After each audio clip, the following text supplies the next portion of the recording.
Hi friends, welcome to knowledge garden channel. आज आम discussion करबा ओडिशार हस्तशिल्प बा कुटीर शिल्प। शिल्पर नाम चांदुआ, स्थलर नाम पिपिली पुरी। ओडिशा शिल्प स्थलर नाम साक्षीगोपाल। संबलपुरी वस्त्र स्थलर नाम संबलपुर बरगढ़ बरपाली सोनपुर। शिल्पर नाम पाटलुगा, स्थलर नाम ब्रह्मपुर गजपति। कंसा पितल बासन स्थलर नाम भुवन कंटिलो तिगिरिया रेमुणा बेलगुंठा गजपति। टसर लुगा बलांगीर केन्दुझर सोनपुर मयूरभंज। सिंह काम कटक पारलाखेमुंडी। चमड़ा तैयारी काम कटक दसपल्ला बारिपदा। पट्टचित्र रघुराजपुर। सोर्ल कारुकार्य पुरी। खेलना बरगढ़ नवरंगपुर पुरी। प्रस्तर मूर्ति नीलगिरी खिचिंग भुवनेश्वर। मसीणा भोगराई बारिपदा।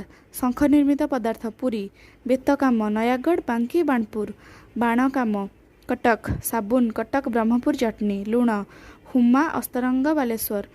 लुंगी और गामुछा खोर्धा। ओडिशार खनिज पदार्थ नाम आ अवस्थिति कोईला अवस्थित तालचेर रामपुर हिमगिरी। लुहापथर अवस्थिति जोड़ा बड़बिल बांसपाणी गोरु महिषाणी बादामपाहाड़ टेनसा खंडधारा कैतारी टमका। मांगानिज जोड़ा बड़बिल कोईडा बणई तिरी। जदि भिडियोटी आपको भल लगी था please like share and subscribe my channel. आहरी एमती वीडियो आने अधिक अधिक लाइक आउ शेयर करंतु।